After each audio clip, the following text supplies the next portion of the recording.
I used to think chasing money made you greedy, that getting rich meant stepping on people. Now I know better. If you build something real, if you serve people honestly, if you solve real problems, you should get paid. Because that's how you take care of your family. That's how you build freedom. That's how you protect the people you love. So if you got guilt around money, drop it. Go get your fucking money. Just do it right. Good morning. Welcome to day 61 of the 5 a.m. Squat Club. And today we're talking about money, but not in the greedy sense, not in the way that most of us kind of think about it. Thinking about it in the way that this is a tool. And most of us as kind of middle class children and the way that we've been raised is we've never been taught about money. And as a result, we don't reach our goals. So I'm learning more about this and how it's a tool and how we can get there. So if you're interested in changing your life, join along with us. Let's learn. So I'm Adam. I've been coaching health and fitness for 25 years, but I've fallen off, right? We can all use our teachings, but we can all also forget that sometimes.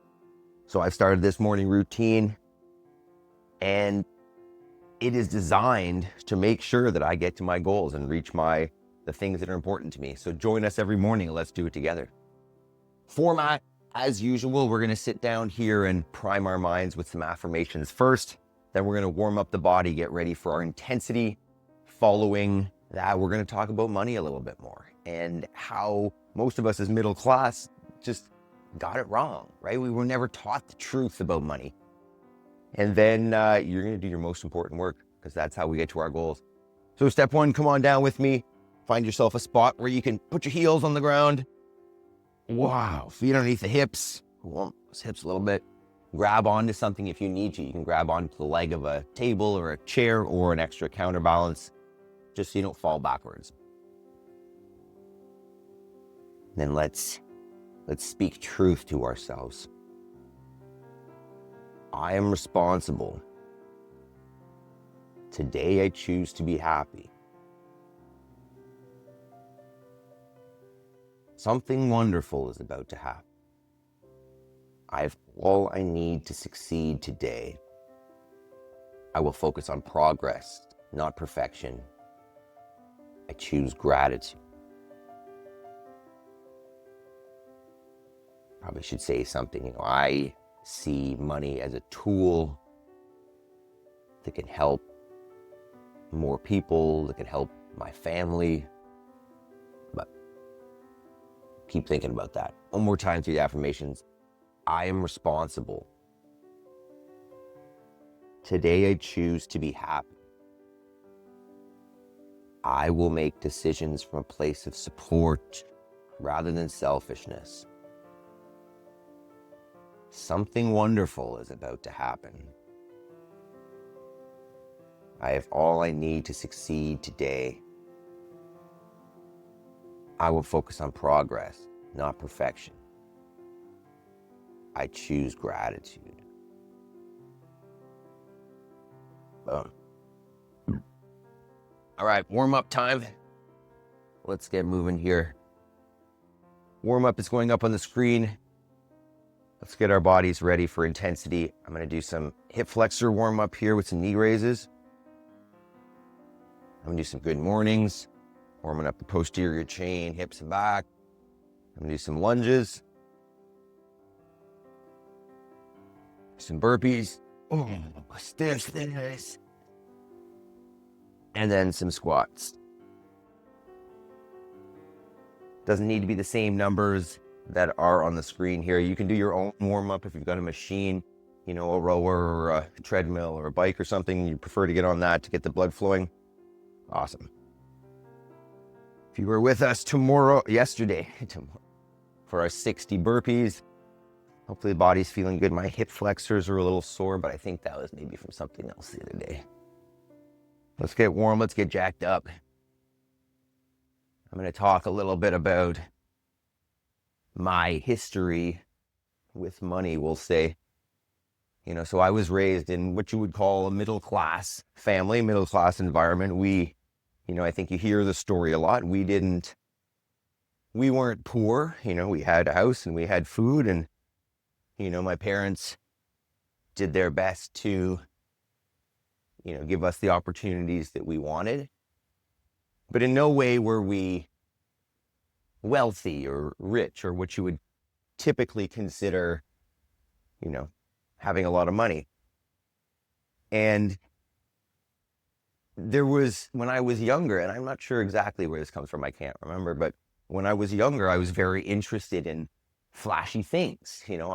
The idea of having a nice car, a fast car, was definitely interesting to me. That was something I was into, I think, just because my dad, when we were younger, used to have some older cars that he worked on and would resell and whatnot. And I didn't really understand that he was making money doing that. I just figured that, we were into cars.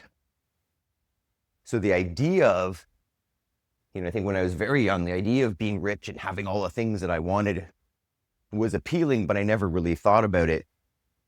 And then, the mentality around home, and I think it is around most middle-class families, was almost that like being rich was a bad thing. You would look at the people that had gotten there, and there was a sense of like they were bad people.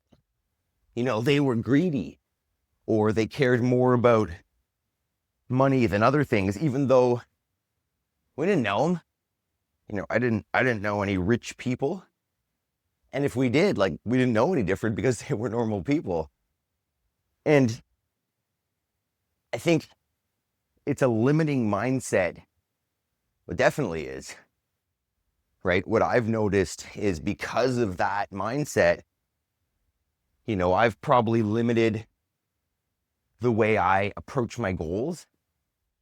Definitely limited the way I talk to people. It's interesting, you've probably experienced this, but there's this sense, just like there is with, religion and politics, that money is not something that you talk about. And the more and more I learn, the older I get, the more I think about it, that makes no sense. I get it if there's someone around and you have money and they don't have money, you don't flaunt it and you don't rub it in their face. But to not strive for getting better and not strive for the excuse me, the rewards of doing something valuable, call it. I always thought that, or at least, once the indoctrination started working, once I started paying attention to the things that were being said in the communities around me, because once again, we were part of those types of communities, the narrative was always, well, we can't afford that. That's for rich people. That's not something that you should want to have or whatever, because that's expensive. That's not for people like us. Ooh, feel like that's a breakthrough that, we, just like we're doing here every morning, we're creating an identity for ourselves. You're starting to believe that you're someone that, and as am I, someone that gets up early, who prioritizes their health, prioritizes their fitness, and reaches their goals because they work towards them. I had been trained to have the mentality that money was for others and that you should have enough to get by, but having more was greedy. Having more was not for people like us. So we're going to talk more after the workout in a moment's clarity about how that mindset is shifting and my new goals for money we'll talk about. So warm-up's more or less complete. This morning, we're going to use some dumbbells, 2 movements. I was thinking a dumbbell lunge and a press. I don't have 2 dumbbells the same weight, so I'm going to use a dumbbell and a kettlebell. But let's talk about this first. So Movement one is going to be a lunge. So I'm thinking about holding 2 of those just by the sides like a suitcase, but it's up to you. You can obviously go with no weight. Option number 1 is use support, set up in a split squat or a lunge, descend as far as you can, come back up. That's good. Right? Remember, I think we've got some beginners watching. If you're new to this or you're just working your way back up, don't worry about how much you do or how hard it is. Just do something. Right? So that might be, you might be doing on your lunge minutes, you might be doing 1 and 1. That might be it. That's okay. I'm probably going to aim for 10, alternating maybe with the lunge. If that's accessible, you want to go more, don't use support. And then if you want more, use the weight. The second movement, I'm not even sure I'm going to demo this without the big weight. What I'm going to do is I'm going to take 2 dumbbells. I'm going to take them overhead. And then I'm going to do 5, or well, we'll see. It's not going to be 5. It's probably going to be 3. Presses with the 1 dumbbell, lock that back out, and then get however many I'm going to get there with the other. Maybe I can demo this with the lighter ones. We'll keep warming it up here. So I'm going to take both of those overhead. I'm going to get a few, however many presses I chose on that side. And then these, that's going to be really heavy. Keep warming it up. Think about what weights might work for you, what options you want. If you want more cardio, more conditioning, less strength, go higher reps, less weight, and vice versa if you want more strength out of it. I'm crazy nervous about lifting that. We're going to see. I think the lunges will feel okay. The presses, really hard.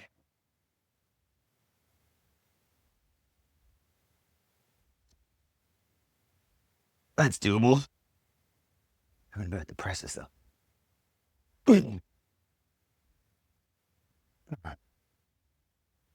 Oh my God, that's gonna be ridiculous. Okay, time. Hopefully I'll get a couple of those per side. We're getting long in the wind here, long in the tooth. Subscribe if you haven't. Join us every morning. We're doing it here on the 5 a.m. Squat Club. Time to go. Lunges first, and then awkward presses. Join me. Let's do it. 3, 2, go.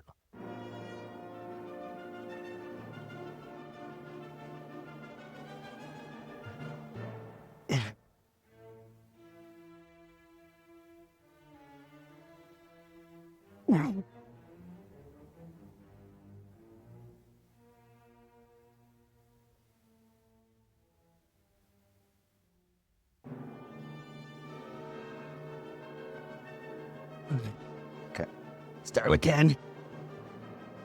I'll bring that up, depending on how challenging the presses are. Let me check this.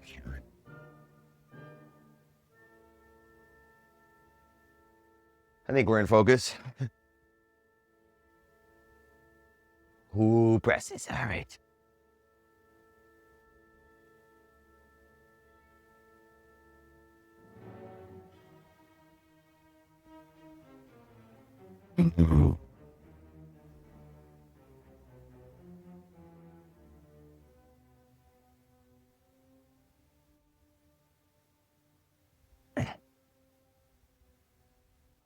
Let's start on this left side, it's harder.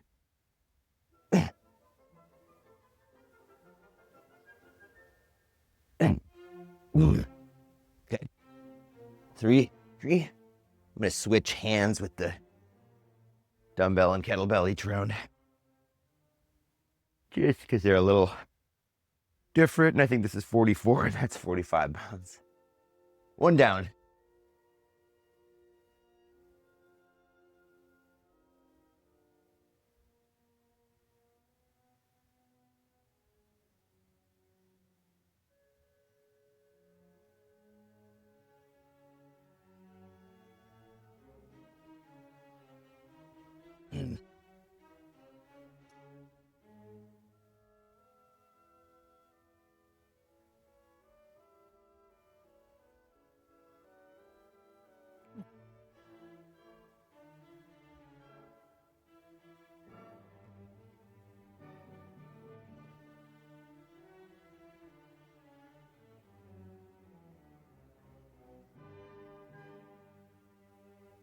Here's 12.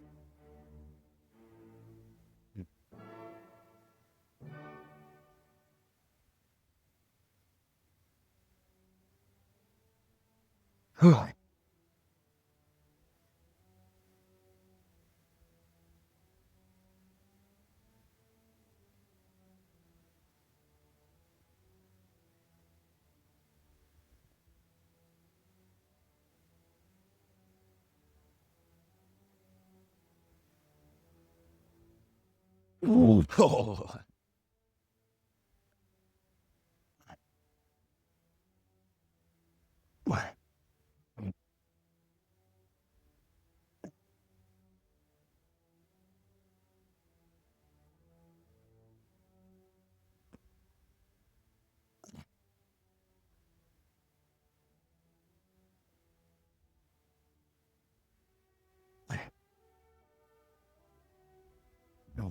Holy, that was too many. 4. That might have been a bad idea. Those are hard.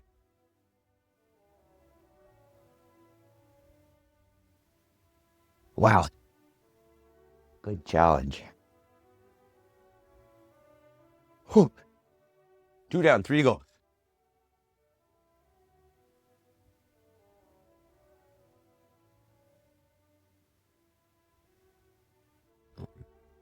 Whoops.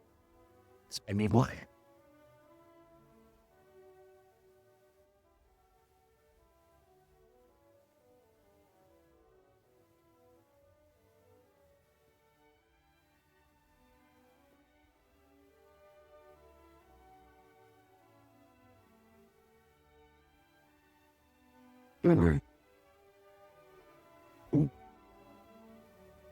Damn. Holy. 12 again.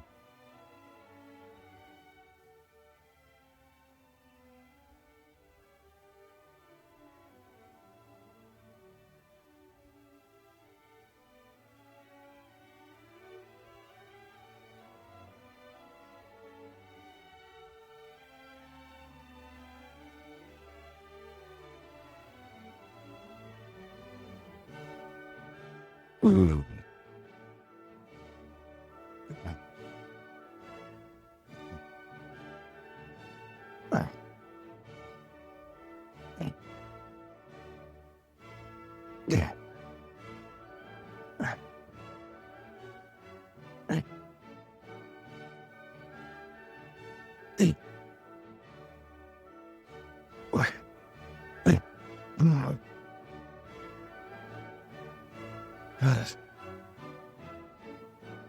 Your sets down.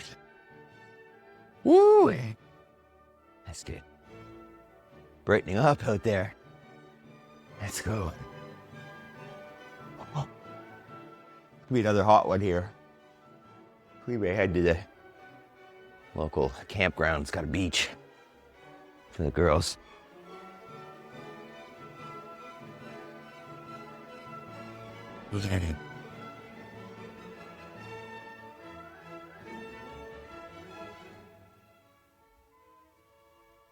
It's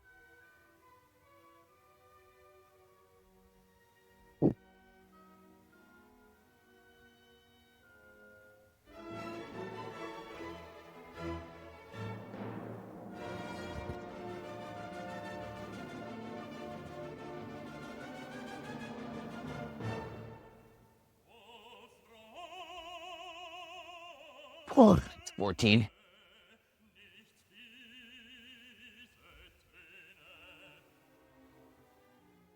Ooh.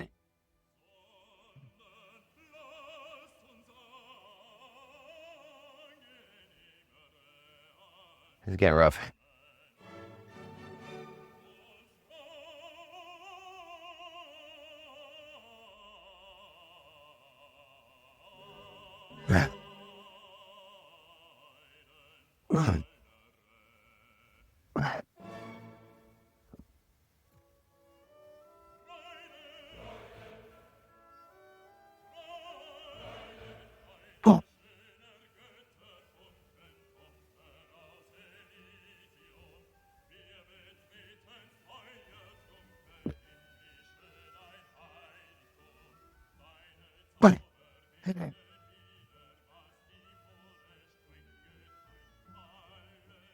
One more set of each.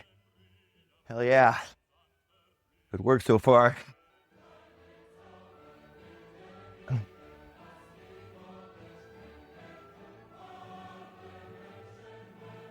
Oh, those presses are so rough.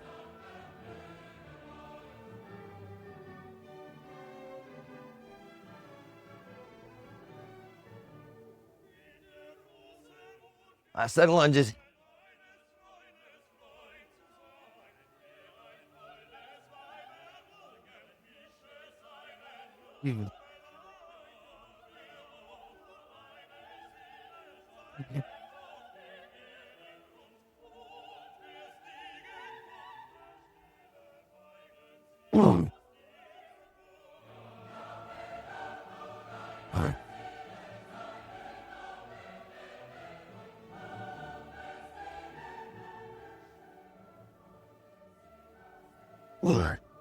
That's 16.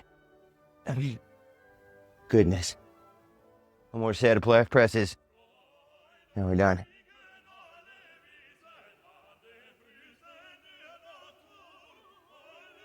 Oh.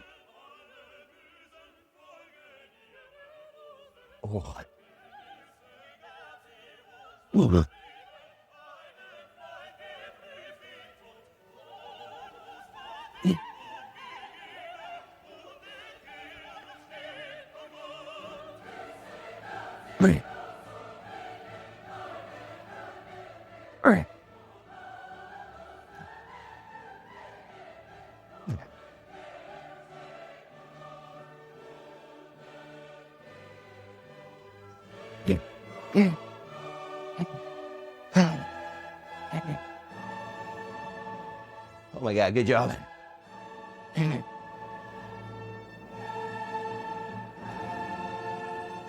Great work.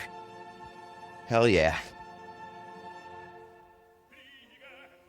And that is how you start your damn day.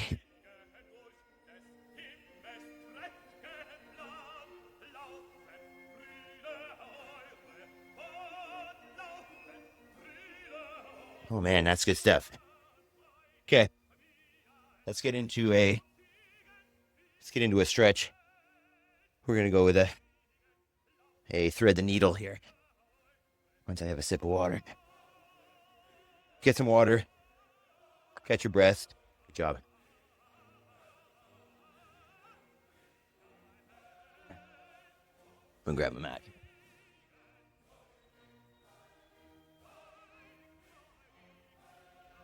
Turn on a toy.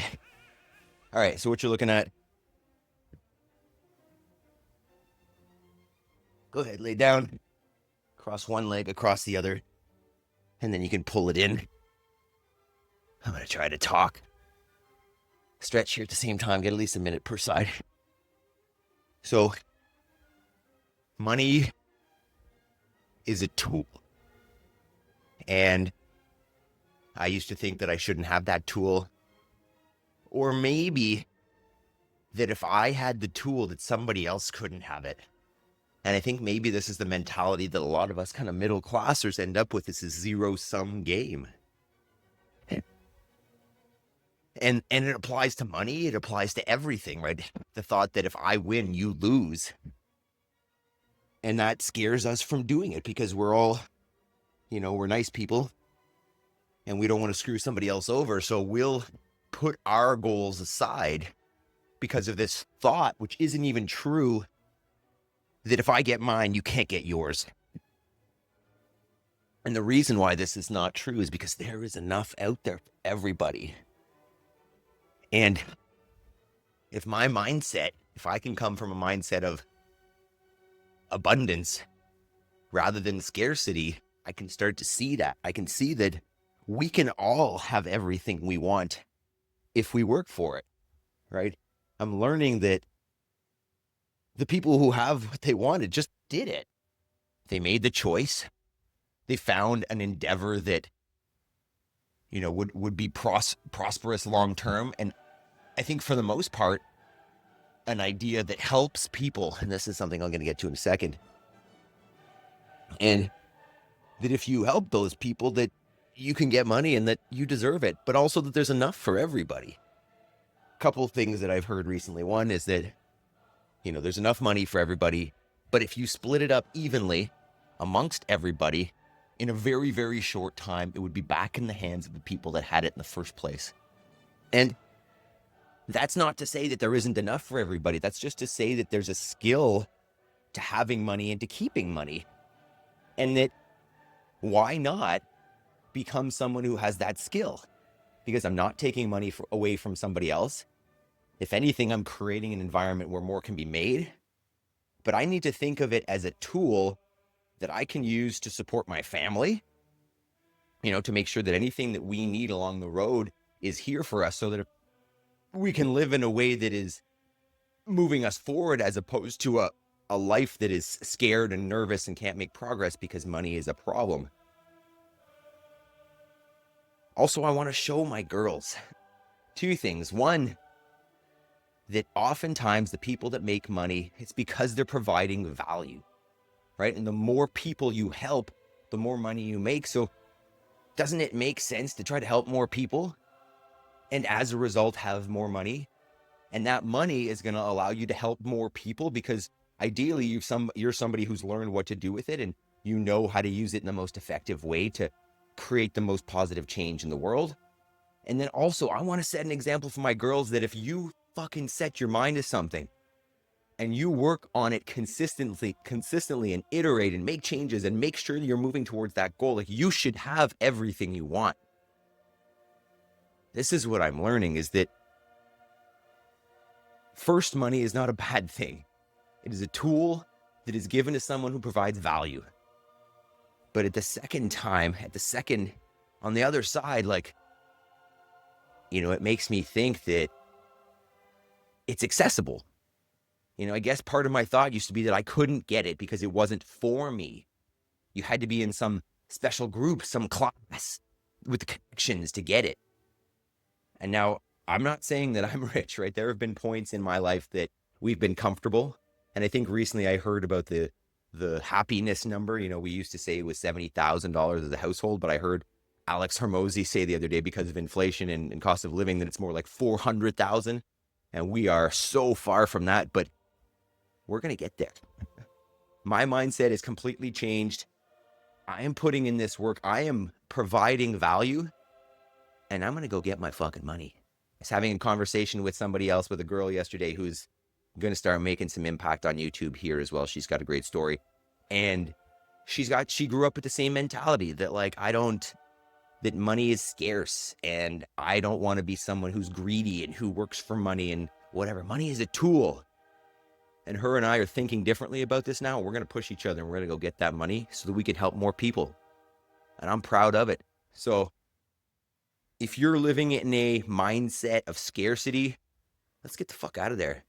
Let's go. Let's improve our lives. Let's have whatever we want, whatever we need, so that we can show an example to our families that this life is for you. You get what you want. You get what you deserve. You make it happen. If you're into this, stick with us every morning in the 5 a.m. Squad Club. But before you leave, go do your homework, because you're not going to get that money unless you have a plan towards your goals and you work towards it. On that note, don't make your goal money. Maybe that's an important goal. I probably should have said that earlier. If you aim for money, you will not get there. If you aim for excellence, and this is a quote from Greg Glassman, one of my mentors, aim for excellence and money comes. You aim to help people the best way you can, and you will be rewarded in the marketplace. So set your hour aside right now before the world wakes up. Go do your most important work that leads you to your best life. Let's fucking go. See you tomorrow morning, 5 a.m. Squad Club. Let's do it.